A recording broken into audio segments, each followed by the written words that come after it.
Hello and welcome to Awaken and Ascend. I am Jennifer Regular, your host, and I'm so glad you're here to join us. For my guest, Jon Keppel, art is everything to him, and now everything is art. It's a switch in the mind that promotes well-being, safety, and health. Jon Keppel is here now joining me from Ohio to share about life art, a journey of wellness, which is essentially boiling down to using the creative muse as sustainable inspiration and fuel for a happy, healthy, fulfilling life that not only is available in the studio, but in everyday living. So let me just share a little bit about what he's been working on, because it's pretty cool. Life art is the vision that he has been given. And Jon describes how living life as art and collectively imagining our place as art in a larger, outgoing, unfolding work of art that we know as the universe is how we could come together as a planetary community and move towards collaboration and the cessation of violence to ultimately take better care of this planet, to get it sustainable and thriving as we learn to organize ourselves and communicate better and more thoroughly as we set the stage for traveling out into the stars.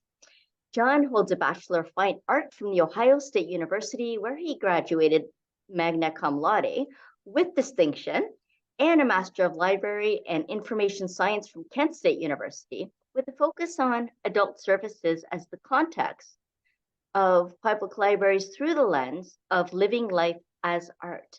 He is currently a library worker, which is how he expresses his life art professionally, in addition to inspiring through his writings, his talks, meditation, music, and of course, art. Welcome, Jon. It's such a pleasure to have you. I love how it's such a unique expression and creative way of working with the muses to express your life work through the library and essentially through art. So thank you for being here. Thank you so much, Jennifer. This is just such a wonderful opportunity. And I think you're doing such great work in the world. It's really inspiring. And I'm just happy to be here. Thank you. Thank you so much. And I think it's really great too for people to see that it's not necessary that like you're this conscious leader or spiritual change maker, or that you're a like have this successful business of 6 figures or any of those things. It's no matter what kind of role you're taking on, you're expressing your passion. And Jon, you've heard me say this before. The way I see passion is it's when you break up the word, it's pass I on. That I being your soul's expression of what you're here to pass on in this lifetime. For me, that took 16 different roles throughout my career, and then also different ways of my business taking shape and how I express myself. So I love that you're talking about life and work as art, essentially, because that too in itself is abstract and creative and a way of expressing who we are. And for you, it's through your library work. So tell us more about that and what was really the inspiration that led you on this path. Yeah, I really got inspired, just staying present in this conversation. For some reason, like the idea of love was really coming through, like agape love, universal love, brotherly and sisterly love, some kind of love, I think is the real message. Also goodness, peace, hope, strength. Those are values of mine. And I think that's ultimately what I'm here to share as a message. And that's what I'm here to pass on, and always like kind of treat that in the appropriate way. But essentially, in my life, the life and art experiences kind of come together. It's a long story of mine, and it's a work in progress as I'm kind of understanding what exactly it means for me and what I've been seeing historically in the arts, and also in the spiritual community, or there's so much that's going on, I think, in different areas that could use more communication, and joining together, essentially, and knowing that we're all kind of doing the same thing at our core. So you mentioned the library work. That's kind of my current right now. I just graduated in the spring, and it was quite a journey getting back into libraries. I had worked in a the Fine Arts Library when I was at Ohio State. And that was kind of my first time kind of having some experience at a library.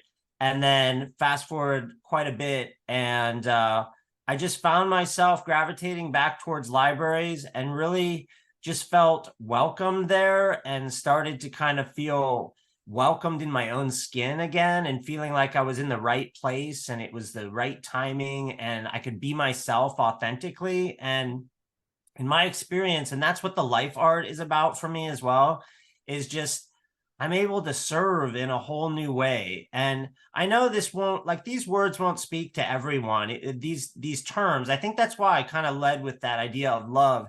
I think the terms life art and living life as art, and those are just some terms that have made sense to me because I think I was born an artist and art has been so big in my life. And the video that I had made recently that I put on YouTube kind of explains how it is that working at a library is art, because I think also I've had a lot of time on my own to research art history for how that could be so and why that kind of makes sense within the development of fine art anyways.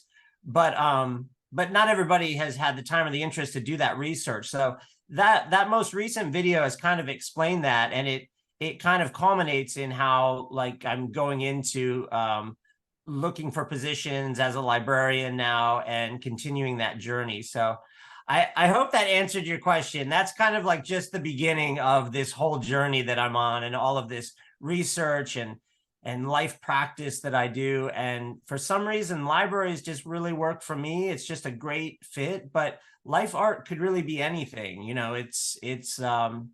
It's not just for folks that, love libraries and want to work at a library. It's really for everyone, or anyone that feels like it speaks to them somehow. Yeah, absolutely. And I've seen your presentation, which I think is really fascinating and fantastic. And there's so many interesting nuances to that. So I'm going to make sure that I put a link in the video description here so that anyone that's interested wants to take a peek at that, watch the whole thing, or even just snippets of it. It's a really interesting one. Yeah, and it's really just about where we feel safe, comfortable, and that gives us the favorable conditions where we can feel into ourselves fully and be able to express what it is that we're here to express. And for you, that's being a librarian and working in libraries. And so I'm curious about what it is about libraries that give you that sense of safety, security, and the ability to feel empowered that you can express the real you in that kind of environment. I mean, to me, that really sets alive a fire of like wanting to do advocacy also for libraries in general, for the whole world, the power of libraries. Why is that? I'm not really sure I understand it. It's just something that's happening evidently in my experience. I don't have to think about it, which is the great part. It's like it's already there. It's like you just feel welcomed both working there, and I always did as a patron too. When I grew up going to libraries and throughout my whole life, just it was always just a great experience. And that idea of self-directed learning where no one's there to tell you what you have to read. You're there to self-guide, direct yourself, follow your curiosity, follow your passions, follow what you're really interested in. And there are people that can help you to answer questions if you have along the way. But it's that resource that's just completely open to your imagination. And I really like that. And I think I also like it because, writers and creatives and people, all the art that's in books and things like that, it's a place for like fiction and sharing creativity in book form. But just the entire expansive knowledge, I think learning is an important value of mine. I sought out education in my own life. It was big in my family growing up. I just really value education and learning. And I feel like libraries are a part of that for society, and also fill in that gap that if you're not in a school per se, that you can continue the learning journey. And it's all up to you. It's all up to whatever you want to explore. Your heart is the guide, and we're just there to help you along the way. Yes, living your values. And that seems to be what's most aligned with that. And then also you said something else that was really caught me was about exploring. I mean, libraries, you can explore so much that's available there on the shelves, and really lose yourself or not lose yourself, even find yourself in the books. And, there's a lot of creative type of books. People go into the crafts or they go into history or they go into cooking or anything, that you want to learn about, you want to explore and create more interest in. It's all available there. And you also talked about resources, that you go to the places that resource us, where we feel replenished and get to experience more aspects of ourselves or even explore different aspects of ourselves. Maybe you want to go get a book that, you would never read normally. And that's a way of expanding yourself and see what else comes up and enlivens you, and then also a place where people go to collect different resources. Sometimes libraries offer different services as well in reading groups, and it's a real community thing that people gather into and around, and parents take their children there and read to them, and there's just so much that happens there. But what I also noticed when you were talking was that how you just felt called, wasn't something that you gave a lot of thought to or even really cared to think about too much. It was just where you were drawn, what you felt called to.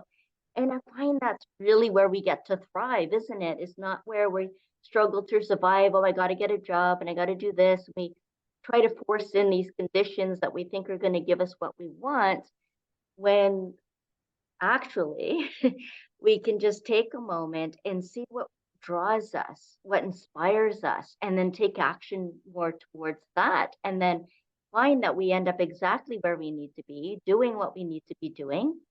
And it may take that form for a while, it may take that form forever, but it's being in that present moment where we can actually allow the inspiration to come in, which creates impact. It creates impact on our life, on those around us, because we're stepping into what feels true and aligned for us. When we keep what's true in front of us, then we don't get lost that way.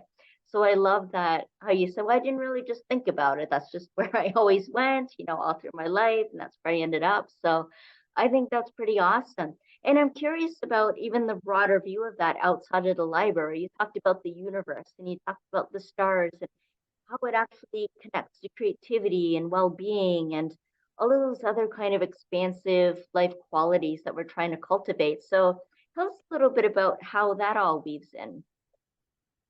Um, well, the one thing I thought of as you were speaking, which is I think a beginning of way of responding to that, was that I was terrified of losing my art calling, because at first I had thought I was going to be an artist. And then as I was going into this library world, I just did feel sincerely called, exactly as you were explaining it. And I was still in the back of my head, I was thinking, am I giving up on my life as an artist? Am I giving up on who I said I would be? Am I giving up on that identity and all those types of things? And it was a little terrifying, but I just followed the call, followed my heart, and that good feeling that I was just experiencing every day. It was like a daily practice for me.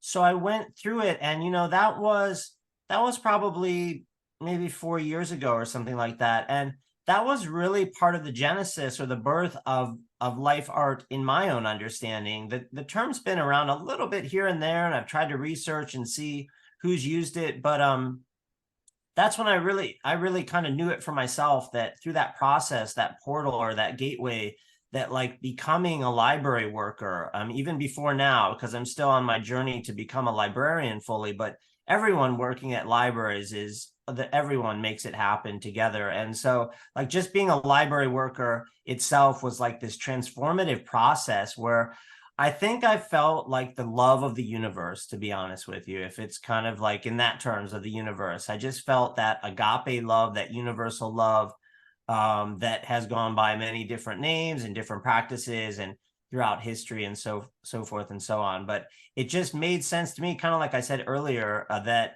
life art was just kind of the terminology. I think at some point, many people say this who are authors and teachers about words being pointers, and they're just pointers. They're just kind of helping us get towards a feeling and experience, um, a process of transformation has become big in my work, and I seem to be gravitated towards people who deal with transformation in various ways. So yeah, there was something to that where I was doing a lot of reading, and I would like to just say the practice of reading has been just absolutely phenomenal in my life, just game changing, life changing. Reading, it helped lead me back into libraries, which I actually got inspired the most. I mean, my whole life I was inspired to read, and many people inspired me along the way. But I kind of got it reignited by there's a gentleman named Brainerd Carey, who is kind of an art coach. He's an educator, an artist, and he just was always asking the folks that tune into his show, what are you reading these days? And it seems like a simple question, but to me, I just had this revelation. I said, I'm just not reading much these days. I'd kind of lost that joy and that practice. And I said, if I want to be an artist, maybe I should read some more. And I know that sounds simple, but ever since then, I've been reading like voraciously, and then it took me to a career, and it was just like, I'm so grateful to him. He's such a nice spirit. And I don't know how I got on that tangent, but basically, I think the studying that I was doing and the studying of life and art and all this coalescing into an understanding was kind of a part of that, and following my heart and just becoming a library worker was trusting in that universe and that love that I was experiencing. And yeah, I think just that trust in that good feeling and goodness and simple goodness, and letting all the obscurations of the mind fall away, and all the kind of like negativity and static of life, and just letting kind of an innate beauty. I'm very indebted to Mingyur Rinpoche, who's a Buddhist monk, who similar to this, through transmissions, through online, through videos, had shared his own teaching, and had just taught about that we all, no matter who we are, have innate beauty in us. And I think all of those things, and so many more, but I guess those are two that surface, in thinking during that transition, what in the universal sense, in the sense of the stars. I think it continually comes back to love. Love is the message that I want to share. Love is what I want to embody. And it's just that for the novelty of the human mind, and to keep life interesting, I mean, I think different words surface, and it keeps us engaged with life, rather than just using the word love all the time, even though that kind of is a good pointer in terms of words being a pointer and getting at whatever that universal energy, or, like the Force in Star Wars, like a Jedi or something like that. Just something good that we just understand as simple goodness and can just live by and just feel good about. So I don't know if that answered your question, but that's what came through. I agree. Love is a great compass. It's a fantastic compass. And there's lots of qualities that can act as muses for us to reflect on, like love and learning and reading and joy and anger, even, and nature. And there's so much that we can muse about and reflect on and use for contemplation and look for that existential or deeper meaning for, right? There's so much that they can teach us. You also mentioned about being an artist, and you were a little concerned at points of your life where you might lose that somehow. If we don't use it, we'll lose it or something, Uh-huh. or that we'd forget. And we want to be able to keep that remembrance of our gifts that we're here to share and how we can express ourselves in other ways too. And for you as an artist, and I remember reading a book on finding your purpose from a Vedic perspective by Sahara Rose, who talked about, I think it was 7 different Dharma types, right? Dharma being our life work in the sense. And she mentioned artists as being one of them, also a visionary, a teacher, an entertainer, and so on. And there's some others, but artist was definitely one of them. And that is a Dharma type, that is a life work, that is an expression, that is a way that we can pass on, right? Your soul's expression of what you're here to pass on Mm-hmm. as an artist. So I'd love to hear a little bit more about that and how that shows up, and not only shows up, but how you express that out into the world. Yeah, thank you so much for that question. I mean, this type of like talking online like this is a joy of my life. This is what I want to be doing more and more. I haven't done too much of it yet. I've been kind of like in research mode and trying to, just going within and meditating and so forth and so on. But I think I'm reaching a season where I'm ready to kind of like share and talk with people. And so again, I really appreciate this opportunity. The thing that I was thinking of while you were talking was um many things, but the one thing was about, you mentioned the muse again, the creative muse, and being an artist. And I think if I have something to pass on, the pass I on, I think something that's connected with that idea of love is also very important. And the first line in the book that I've been working on for a while, and it's art was everything to me. Now everything is art. And that switch is basically me understanding, and this was just in my own time, my own understanding, and perhaps many folks have had that out there, but for me it was a revelation that the creative muse could be channeled towards everything essentially. And what I want to say is, when you're an artist, I can only speak for myself, but when being an artist, it always felt like I just wanted to create art. And it almost became, sometimes it was a struggle because I just wanted to be painting or making a sculpture. And I didn't have that full, robust, comprehensive personal support system, like supporting myself in life so that I could make art. I didn't have, and understanding that absolutely everything, flipping that switch in my mind, that not just what I put into shows or film festivals or online and so forth and so forth and so on, but everything I'm doing 24/7 is art.